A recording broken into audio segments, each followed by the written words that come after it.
Before we begin, please imagine the bell notification is on and you're subscribed to Huna Stories.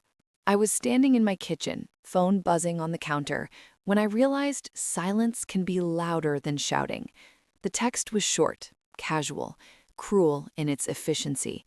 "We signed the house over to your sister. She needs stability. Can you keep paying the mortgage like before?" I didn't breathe. I didn't blink. I just typed back, "Ask the owner." Then I set the phone face down and waited for the world to catch up. It always does. I had loved that house, the way you love something you earn, inch by inch. I'd paid every bill for 8 years, renovated the roof, rewired the place, covered the shortfalls when my parents' retirement checks fell thin. My sister floated in and out, always finding herself, always deserving grace. I was the constant, the reliable one, the quiet solution. They said the house was an investment. They said my name didn't need to be on paper because family. I believed them, because belief is cheaper than suspicion until it isn't. The shift started small. A deed I couldn't access online. A contractor who asked me why the new owner wanted changes. My mother dodged questions with smiles that felt rehearsed. My sister stopped calling. Patterns are loud when you finally listen. I didn't confront them. I never do. I catalog. I confirm. I wait. The proof arrived in a group text I wasn't supposed to see. My sister thanking them for making it official. Attached, a photo of keys on a marble counter. New locks, new paint. My work rebranded, my name erased. My chest tightened, then steadied. Heartbreak has a temperature.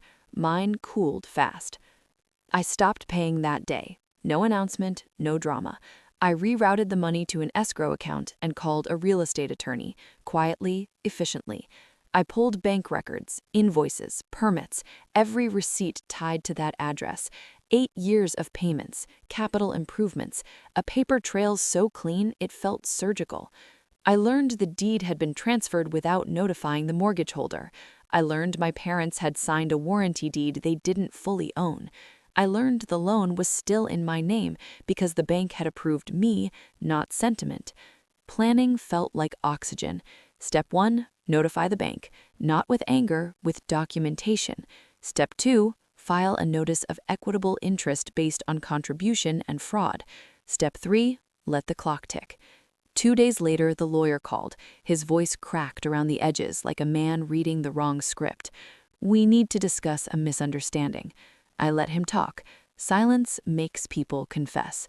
He explained the exposure, the acceleration clause, the risk of foreclosure, the invalid transfer. He asked carefully what I wanted. I wanted the truth to land.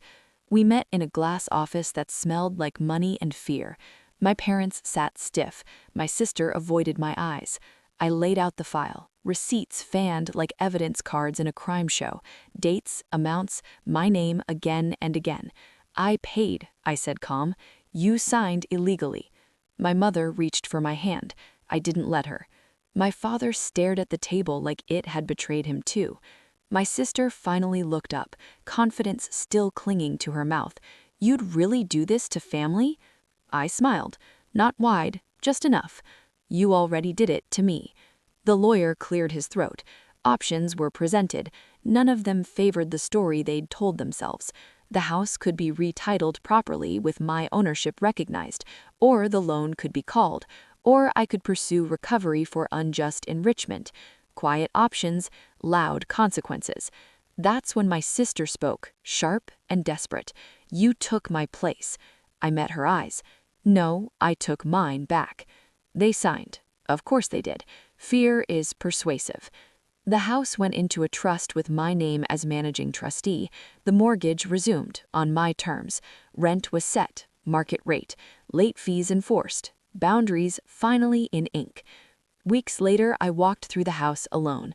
Sunlight hit the floors I'd refinished. The walls held steady. Ownership isn't possession, it's responsibility with receipts.